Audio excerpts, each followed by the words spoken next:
अस्सलामुअलैकुम नाज़रीन, आपको खुशामदीद कहेंगे प्रोग्राम बिला तकल्लुफ़ में। मैं हूं आपकी मेज़बान समीना राना। आज प्रोग्राम में जिन मौज़ूआत पर हम बात करेंगे, सबसे पहले उसका जिक्र कर लेते हैं। फॉरेन फंडिंग केस का फैसला जो कि 8 साल इल्तिवा का शिकार रहा, अब वो फैसला आ गया है।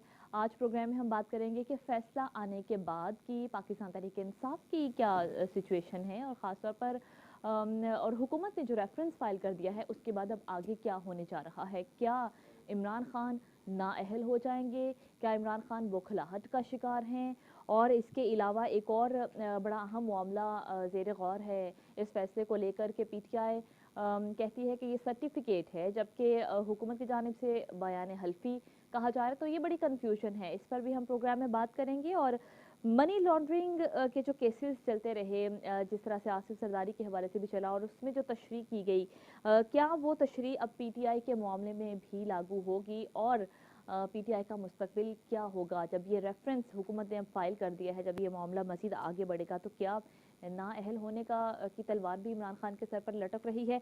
इस पर हम प्रोग्राम में बात करेंगे। और इसके अलावा पीटीआई की जानिब से जो इल्ज़ाम लगाया गया कि उसामा बिन लादेन ने $1 करोड़ नवाज शरीफ को दिए हैं, इसकी हकीकत क्या है ये भी हम जानेंगे। और दूसरी जानिब इमरान खान का एक और बहुत बड़ा झूठ आज हम बेनकाब करेंगे प्रोग्राम में कि इमरान खान जो लोगों को, अवाम को बेवकूफ़ बनाते रहे अमेरिका के हवाले से मुख्तलिफ बयान देकर, लेकिन दूसरी जानिब अमेरिका से ही पूरे 8 साल तक अपने घर का रेंट भी पे करवाते रहे। इसकी क्या हकीकत है? इन सब सवालात के जवाबात लेंगे। प्रोग्राम में हमारे साथ मौजूद हैं सैयद आदिल गिलानी साहब, साबिक सफ़ीर और दानिश्वर हैं। प्रोग्राम का आगाज़ करेंगे। अस्सलाम वालेकुम सर। वालेकुम सलाम। सर कैसे हैं आप? अल्लाह का शुक्र है। सर फैसला आ गया, 8 साल का इंतज़ार था और बिलाखिर फैसला आ गया। तो क्या आप समझते हैं फैसले के बाद क्या होगा? और ये जो फैसला आया है, क्या ये सुप्रीम कोर्ट की हिदायत पर किया गया है? इसकी क्या देखिए, हकीकत ये है? फैसला जो आया है election commissioner, chief election commissioner के पूरे जो पैनल है उन्होंने अनाउंस किया है परसों। ये 8 साल से केस चल रहा था इलेक्शन कमीशन में, जो कि पीटीआई के अपने एक मेंबर ने फाइल किया था। वो भी नियाजी है उसका नाम भी, और उसने कहा था कि ये पैसा जो है गलत आ रहा है, कंपनियों से आ रहा है, गलत इस्तेमाल हो रहा है, और उसको ये प्लॉट ख़रीदने में और अपने पर्सनल यूज़ में इस्तेमाल कर रहे हैं। तो ये उसने केस फाइल कर दिया था। केस फाइल करने से पहले उस शख्स ने इमरान खान से, क्योंकि वो दोनों पार्टी के मेंबर थे, ईमेल पे उनकी ट्रांजेक्शन भी है जो कि टीवी पे आती हैं, या आप देख रहे हैं कि ये बात कर रहा है जिससे केस किया था कि ये सब गलतियाँ हैं, इसको आप ठीक करें। इमरान खान साहब ने उनको जवाब दिया था कि ये गलतियाँ हैं, मगर आपका लहजा सही नहीं है और आप अपना लहजा सही करें, और हमारे मेंबरान जो हैं उस पर नाराज़ हो जाते हैं। तो मतलब ये प्रूव हो गया कि ये पार्टी का था। अब वो 8 साल पहले 4 इलेक्शन कमिश्नर बदल चुके हैं। वो फैसला जो है वो नहीं आया क्योंकि पीटीआई ने उसको चैलेंज कर दिया। उसको 9 दफ़ा तो हाई कोर्ट में और सुप्रीम कोर्ट में चैलेंज किया गया। फिर एडजॉर्नमेंट को 40-50 दफ़ा जो है केस को एडजॉर्नमेंट। भाई चीज़ ये है कि इमरान खान साहब का कहना ये है कि तहरीक इंसाफ पार्टी का नाम क्या है? पाकिस्तान तहरीक इंसाफ। इंसाफ का जस्टिस अंग्रेज़ी में कहें तो जस्टिस को तो रोके नहीं ना भाई। वो इंसाफ को पूरे पाकिस्तान में बदनाम कर दिया है पीटीआई ने कि उनकी फॉरेन फंडिंग का ये बाकी तो बहुत सारी चीज़ें गलत कहते हैं जो कि हम बाद में प्रोग्राम में बताएंगे, मगर फॉरेन फंडिंग से ये इनकी पीटीआई की ज़ाहिर हो गई कि ये इंसाफ के ख़िलाफ़ हैं, क्योंकि इन्होंने इलीगल फंडिंग ली है और जो कि कॉन्स्टिट्यूशन के आर्टिकल 205 के ख़िलाफ़ है, जिसमें कि बड़ा क्लियरली लिखा हुआ है, 2002 के अंदर ये लॉ भी आया था कि कंपनी की फंडिंग नहीं हो सकती पॉलिटिकल पार्टीज़ को, फॉरेन नेशनल जो है वो फंडिंग नहीं कर सकते। तो उसका मकसद ये था कि अगर अब इनके जो फैसले में आया है कि 350 कंपनियों ने फंडिंग की है, उसकी एग्जाम्पल इसी के अंदर दी गई है कि एक कंपनी है, उसका नाम है के इलेक्ट्रिक। ये पाकिस्तान के अंदर जो है कराची के अंदर बिजली हम लोगों को देती है, जिसमें उसने खरबों रुपए की करप्शन की है। उसके मालिक जो है वो अबराज है। अबराज ओनरशिप जो है वो आरिफ नकवी साहब की है। आरिफ नकवी साहब जो है वो इनके दोस्त हैं इमरान खान साहब के, और इनको वो शौकत खानम के फंडिंग में खैरात की करते रहते थे, पहले से चल रहा है उनका। ये इन्होंने इनको फंडिंग की है, और वो फंडिंग जो है वो इस फैसले के अंदर बड़ा क्लियरली इन्होंने लिखा हुआ है कि आप देखेंगे, फैसला पढ़ेंगे इसके अंदर कि PTI knowingly and willfully received donation from Wooten Cricket Limited transferred in Cayman Island, which was operated and owned by a business tycoon Arif Naqvi, owner of Abraj Group. Abraj Group is owner of K Electric. अब के electric के अंदर जो है इनको PSO को 60 अरब रुपये इन्होंने देने, इन्होंने सुई गैस के 100 अरब देने, वो माफ़ी मांगते हैं कि माफ़ कर दो हमें। तो ये इसलिए ये कानून में लिखा हुआ है कि पार्टी को जो है कोई कंपनी फंड नहीं करेगी, कि कंपनी फंड करती है और अपने काम कराती है। और इसके ऊपर तो ये इमरान खान के अगेंस्ट जो बयान दिया था वो आईजी पुलिस मजीद मेमन साहब ने, कि मुझे बुला के कहा कि मैंने इनको कहा कि ये पैसा जो है 60 अरब रुपये सुई गैस का देना है अबराज ने, और नहीं दे रहा, तो उसके खिलाफ उन्होंने केस बनाया। तो उन्होंने कहा तुमने एक शरीफ आदमी को तबाह कर दिया और एक केस तुमने ख़त्म कर दिया आरिफ नकवी को, तुमको पता नहीं मेरा दोस्त है, ये बयान है उसका। तो इसका डायरेक्ट इम्पैक्ट जो है वो ये आया कि इसके अंदर डिसीजन में आया कि ये इन्होंने respondent partly was willing recipient of prohibited money $, 2.12 million. ठीक है, PTI Pakistan knowingly and wilfully, मतलब ये फैसला इनका जो है ये 70 पेज का, ये चीफ जस्टिस और सुप्रीम कोर्ट के जो फैसलों से बहुत ऊपर है ये।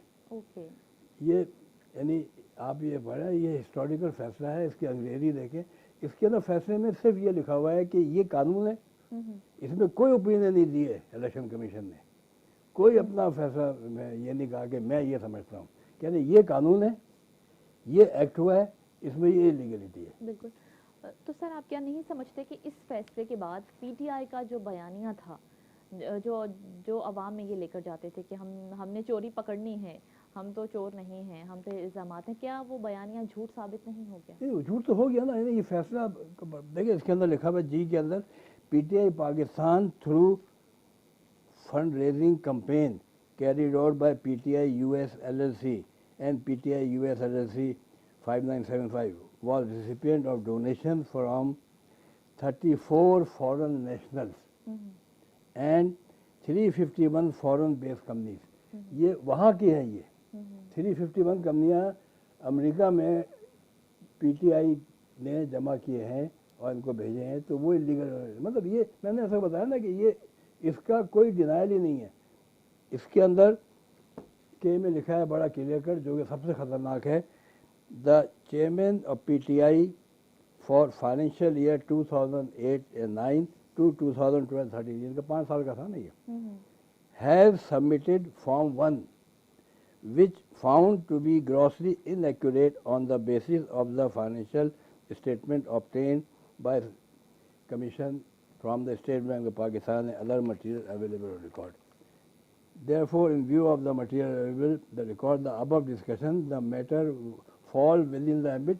ये जो कहते हैं कि 2017 में लाया, इसके पहले का था, हमें नहीं पता हमारे तो ये इसका बड़ा क्लियर है इसके अंदर है कि ये within the ambit of Article 17(3) of Constitution of Pakistan and Article 6(3), Article 2(c)(3) PPO 2002 की बात भी कर रहे हैं और कॉन्स्टिट्यूशन की बात कर रहे हैं, पहले का बना हुआ है। Hence, the Commission decide that the notice may be issued to the respondent partly in terms of Rule 6 of PPR 2002 as to why the aforementioned prohibited fund may not be confiscated. The office is also directed to initiate any further action under law in light of the above, including forwarding the case for federal government for further action. बड़ा इसके अंदर जो है ये open and shut case कर दिया उन्होंने। सही। इसका जो जवाब देते हैं ये मैंने आपको बताया कि ये कहते हैं कि ये तो 2017 का लॉ था, इसमें लगता ही नहीं है, हम पे लागू नहीं, और ये हमने फॉरेन फंडिंग ली नहीं है, और कंपनी का हमको नहीं पता था, कंपनी ने कोई फंडिंग नहीं दी है।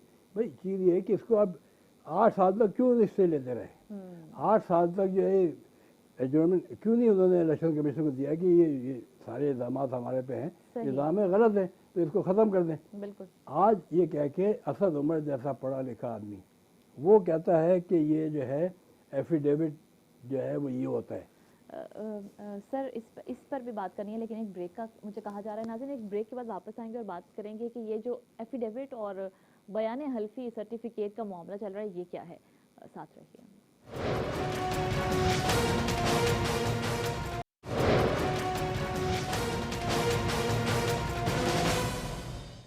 ब्रेक के बाद नाज़रीन एक बार फिर से आपको खुशामदीद कहेंगे। प्रोग्राम बिला तकल्लुफ़ में हमारे साथ मौजूद हैं सैयद आदिल गिलानी साहब, साबिक सफ़ीर, और दानिश्वर।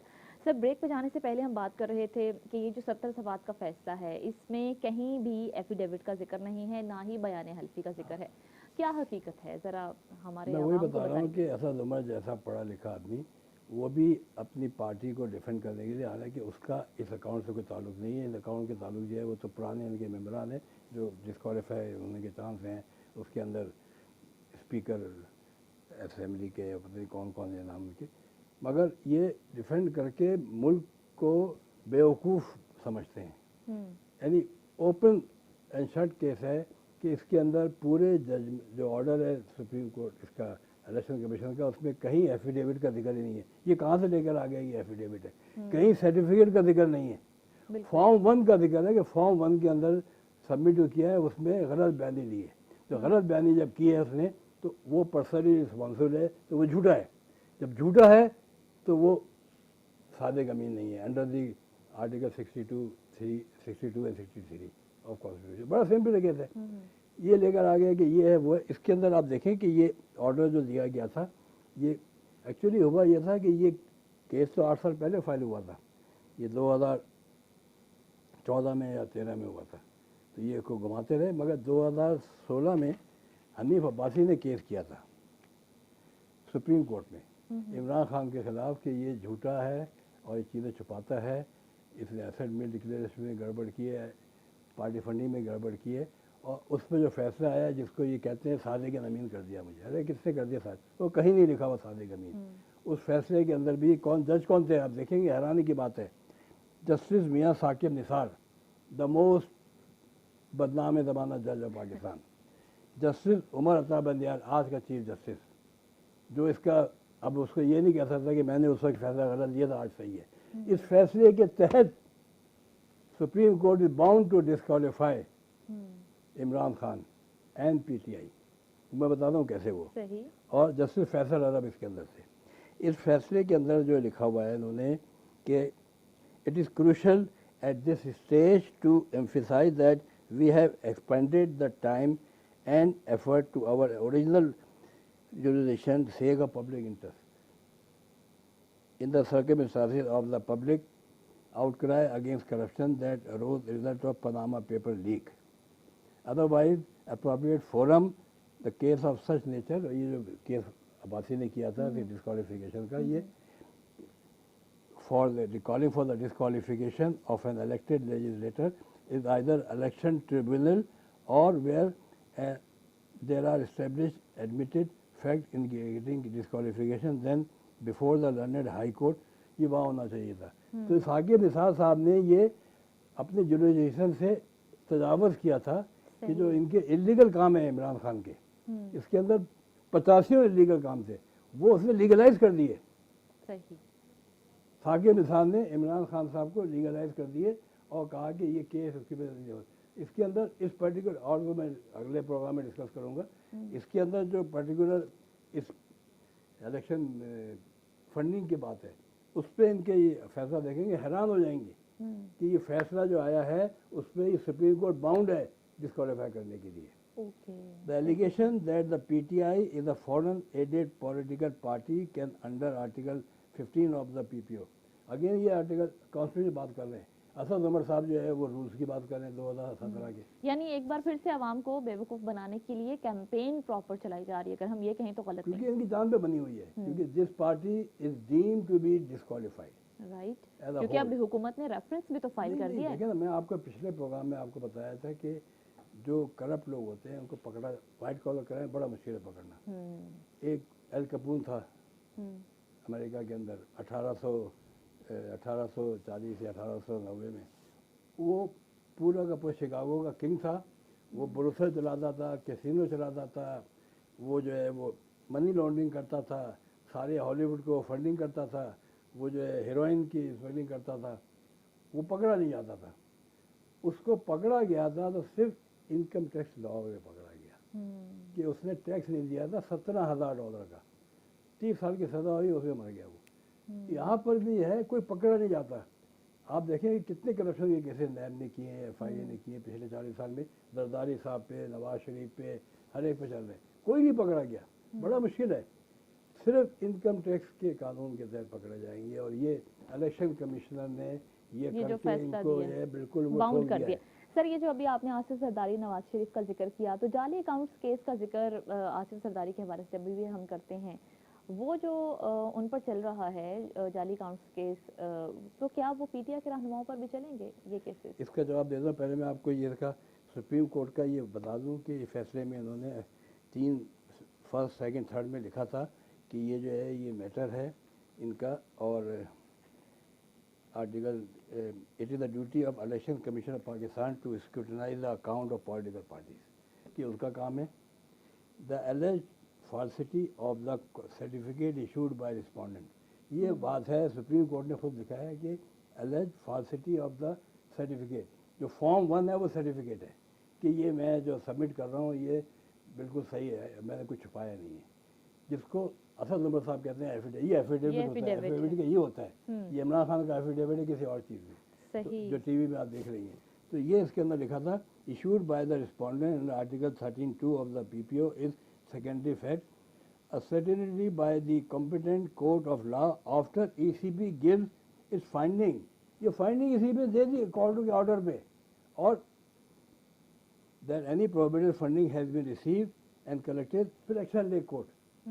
ये तो ओपन शट केस हो गया। इसीलिए PTI ने कल सबमिट किया सुप्रीम कोर्ट में केस, रेफरेंस फाइल किया, और फिर वापस लिया। इसकी वजह से उनकी जो है वो मुसीबत हो गई। और फिर बाबर अवान ने इस चीज को डिनाई कर दिया कि ना तो हमने फाइल किया, ना हमने रेफरेंस इसीलिए वापस वापस किया है। इसके लिए वापस किया है कि ये केस जो है उनके लिए सुप्रीम कोर्ट जो है वो आखिरी है वो खट से कैंसिल कर देगा। अता बंदयाल इसके अंदर नहीं कह सकता कि मैंने पहले फैसला दिया था वो गलत था, आज सही है, जैसे उन्होंने इसके अंदर लिखा हुआ है पंजाब के केस में। वो नहीं हो सकता, वो उसके ऊपर भी यानी वो गलत है। सर, क्या ये जाली अकाउंट्स केसेस जो हैं वो अब PTI रहनुमाओं पर चलेंगे? नहीं, तुमने पहला कुछ सवाल पूछा था, मैं उसका जवाब सर यही आसिफ जरदारी पर जो जाली अकाउंट्स अच्छा, केसेस इसके अंदर जो है वो हुआ ये है कि इनमें एक तो झूठ बोलने पे केस चलेगा, एक मनी लॉन्ड्रिंग हुई है। बिल्कुल। जाली अकाउंट केस के अंदर जो JIT बनी है, आप देखेंगे पूरी रिपोर्ट वेबसाइट पे मौजूद है हर जगह की, कि इन्होंने ये बताया कि वो जाली अकाउंट के ऐसे बना के सिंध में करप्शन का पैसा जमा किया, रिश्वत ली। रिश्वत जो है वो उन्होंने पहले प्लेस किया अननोन अकाउंट्स में, अननोन अकाउंट्स में वो पैसा चला गया रिश्वत का। फिर उसको जो है उन्होंने लेयरिंग की। लेयरिंग का मतलब है पहले प्लेसमेंट होती है, फिर लेयरिंग होती है, फिर इंटीग्रेशन होती है। उसमें लेयरिंग ये की कि अननोन अकाउंट से नोन अकाउंट में भेजा, ऐसे बिजनेस ट्रांजेक्शन। फिर नोन अकाउंट में आ गया, वो लेयरिंग कराई। फिर नोन अकाउंट से भेजा इनके अकाउंट में, जरदारी साहब के या जो भी पीपी पार्टी के उनके, कि एज इफ इनका ये प्रॉफिट है, वो होती है प्लेसमेंट। सही। और उस पे इन्होंने इसके ऊपर वही 60 अरब का 50 अरब का केस बनाया हुआ है, वो चल रहा है। ये सारी तो ये इसके तशरीह अंदर जो अब इन केसेस में आरिफ नकवी वाला पैसा है वो एग्जैक्टली यही है। वो पैसा जो है वो एक पैसा दिया गया डोनेशन $2 मिलियन जो अबू धाबी के मिनिस्टर ने दिया था। फॉरेन नेशनल दे नहीं सकता, बिल्कुल, तो डायरेक्ट नहीं दे सकता था वो, तो वो उसने दिया। किसको दिया? आरिफ नकवी, अबराज को दिया। उसके अकाउंट में चेक आया, लिखा हुआ उसके अंदर, बिल्कुल लिखा हुआ है।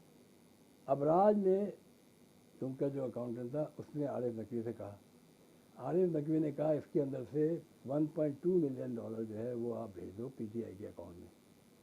अकाउंटेंट ने कहा कि मैं उसमें ऐसा करता हूँ कि मैं PTI के अकाउंट में नहीं भेजता हूँ, मैं इसमें 1.2 में आधा भेज दूंगा तारिक शफी के अकाउंट में, आधा भेज दूंगा कुछ ट्रस्ट है इंसाफ का लाहौर में। उसने उनको भेजा और उन्होंने PTI के अकाउंट में डाल दिए। तो ये हुआ क्या, पहला जो है वो काम जैसे मैंने आपको बताया था कि पहले करप्शन की और उसका जो है वो उन्होंने पोजीशनिंग की, फिर बाद में लेयरिंग की, लेयरिंग करके उसके बाद इंटीग्रेशन की। तो वो इसके ऊपर लागू होता लागू है। हो जाता है। सही सही झूठ बोलने का वो अलग चीज़ है, वो अलग लागू हो जाता सही। है। सर एक ब्रेक की तरफ जाना है और ब्रेक के बाद वापस आएंगे तो हम बात करेंगे क्या खान साहब नाअहल हो जाएंगे जिस तरह से नवाज शरीफ को गैर कानूनी जवाब बनाकर सुप्रीम कोर्ट ने नाअहल किया। इस सवाल का जवाब लेंगे हम ब्रेक के बाद सैयद आदिल गिलानी साहब से। हमारे साथ रहिए।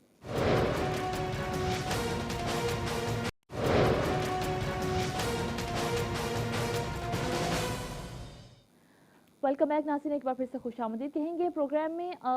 जो प्रोग्राम ब्रेक पे जाने से पहले जो सवाल मैंने उठाया था उससे पहले एक क्लिप आपको सुनवाना चाहेंगे कि उसामा बिन लादेन ने $1 करोड़ नवाज शरीफ को दिए। बेनज़ीर साहिबा ने इस पर क्या कहा था, पहले वो सुन लीजिए।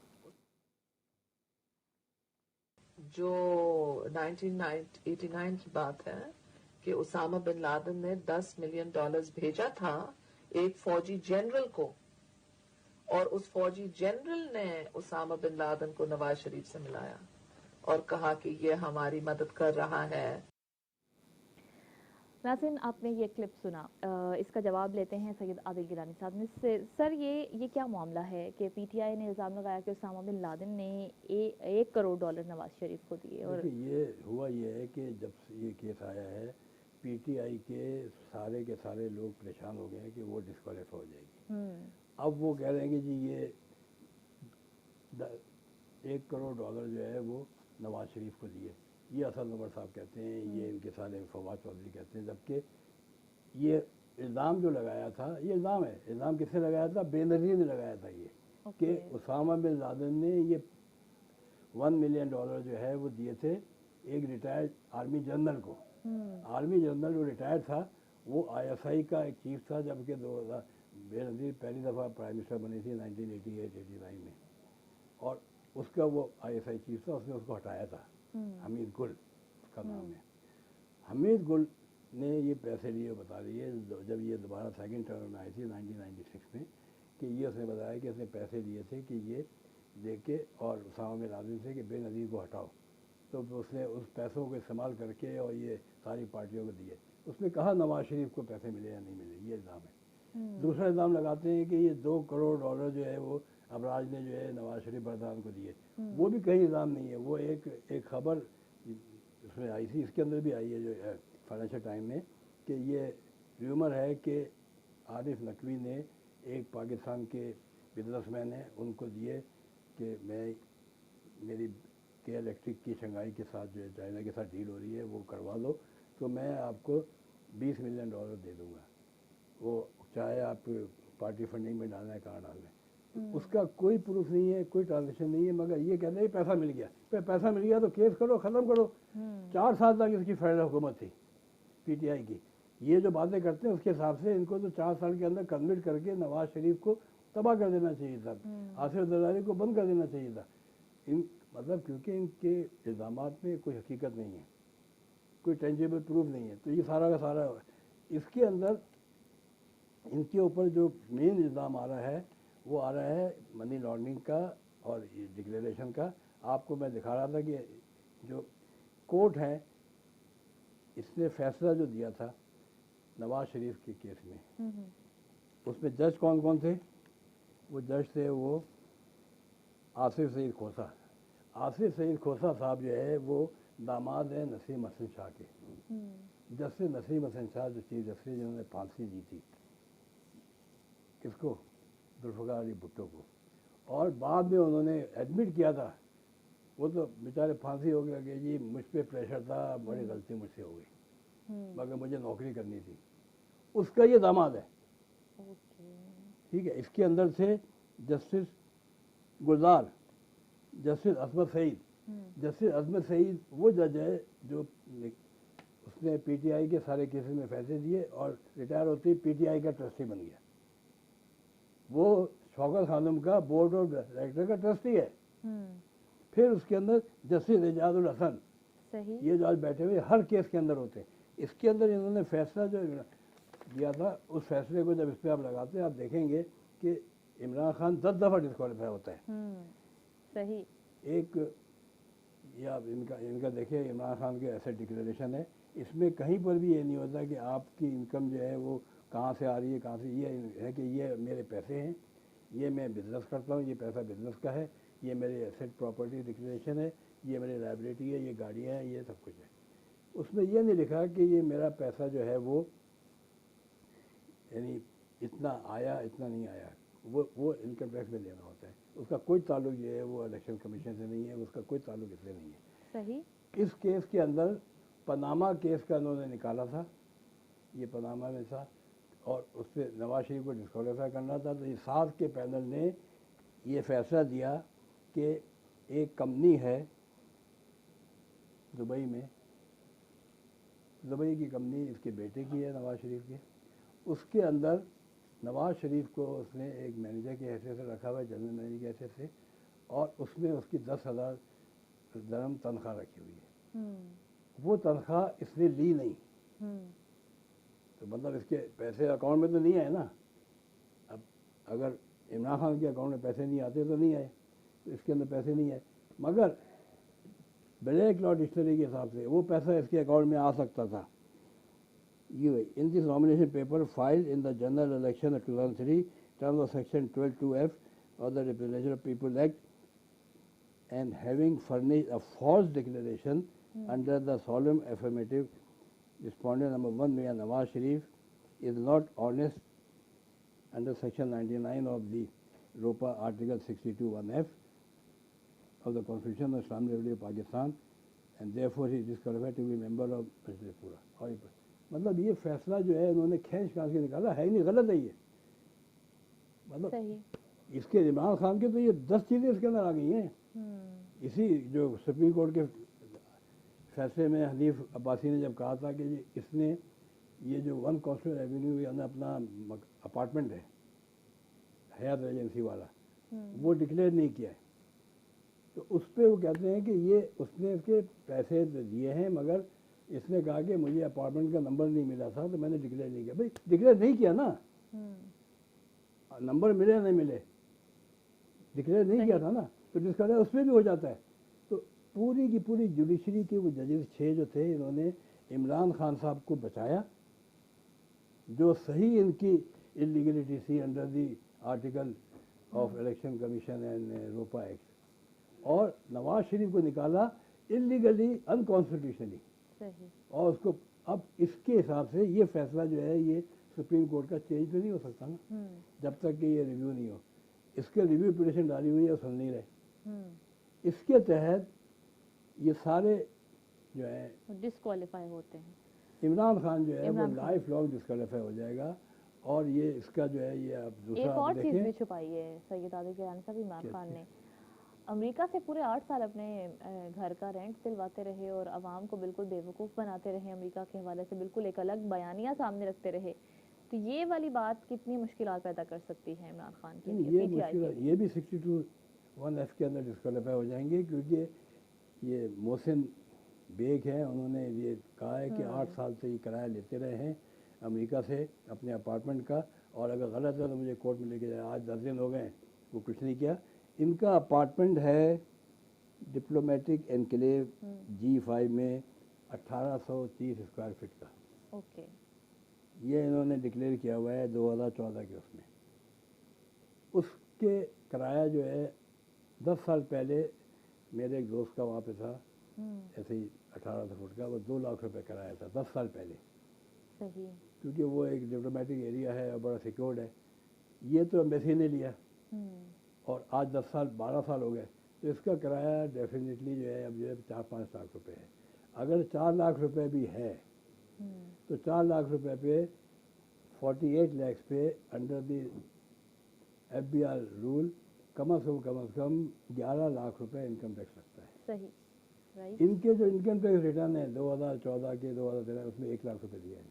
ओके, यानी झूठ पे झूठ बोला गया। और इसका इन्होंने 2014 में ये भी लिखा हुआ है कि यस रेंट लिया है इन्होंने। वजह यह है कि एक इनकी लाइबिलिटी है, हाउस बिल्डिंग से लोन लिया है इन्होंने। ओके। सिक्योर्ड अगेंस्ट रेंट $1,40,000 क्योंकि लोन लिया हुआ है $1,40,000 रुपए का। तो रेंट का उन्होंने जिक्र किया, तो रेंट है तो वो डिक्लेयर करे उसके अंदर इनकम टैक्स में और उसके ऊपर टैक्स दे। अगर उन्होंने टैक्स नहीं दिया तो ये इसके ऊपर भी लाइफ लॉन्ग डिस्क्वालीफाई हो जाएंगे। सर टाइम बहुत कम है, एक आखिरी सवाल मैं आपसे पूछना चाहूँगी, अब्दुल सत्तार ईदी ने इमरान खान को बहुत टाइम पहले किस तरह से एक्सपोज किया था, उसकी हकीकत भी ज़रा बता दें। देखिए ये सारा का सारा ताल्लुक जो है वो हमीद गुल से आता है। हम्म, हमीद गुल बहुत बड़े चैंपियन थे और बहुत बड़े दानिशवर माने जाते हैं। वो और इमरान खान साहब सत्तार ईदी के बाद गए। ये बात है 1996 में बेनज़ीर सेकंड टाइम आई थी, तो उस वक्त हमीद गुल को जो है वो उसको गुस्सा था कि उसने सही। उसको ISI से पोस्ट से हटा दिया था। हम्म, और इमरान खान साहब जो है वो उसको इमरान खान को लॉन्च कर रहा था। वो हम्म, इनकी पार्टी जो बनी है वो 98 में बनी है, 96 में बनी है। तो उन्होंने कहा कि भाई सारा खैरात का पैसा जो है सत्तार ईदी ले जाता है, ओके, तो तुम्हें फंडिंग जो है कैसे में, मतलब ये पूरी साजिश जो है उस वक्त से बनी हुई है। सही। तो इसको हम ऐसा करते हैं कि अपने साथ मिला लेते हैं। ये इसके पास गए सत्तार ईदी के पास, खाड़ादर में दोनों, कि जी हम ये बना रहे हैं और ये मुल्क में बड़ी करप्शन है और बेनज़ीर कैसे आ गई, ये औरत कैसे मुल्क में। उन्होंने मजहबी और सोशल सारा निकाल के कहा कि जी आप हमारे साथ मिल जाएं, हमने इसको हटाना है। हम्म, तो उसने कहा बाबा मेरा कोई काम नहीं है, तुम जाओ जो भी करो। ये गए वहाँ से दोनों, ये उसने जहाज पकड़ा, और वो लंदन चला गया। वहाँ पे जाके उसने ये स्टेटमेंट दिया। सही। ये भी 7 साल पहले टीवी पे पूरा उसने बताया कि ये, तो ये पूरा का पूरा केस ये है कि इमरान खान साहब का जो वजूद है वो पूरा कायम है किसी साजिश पे।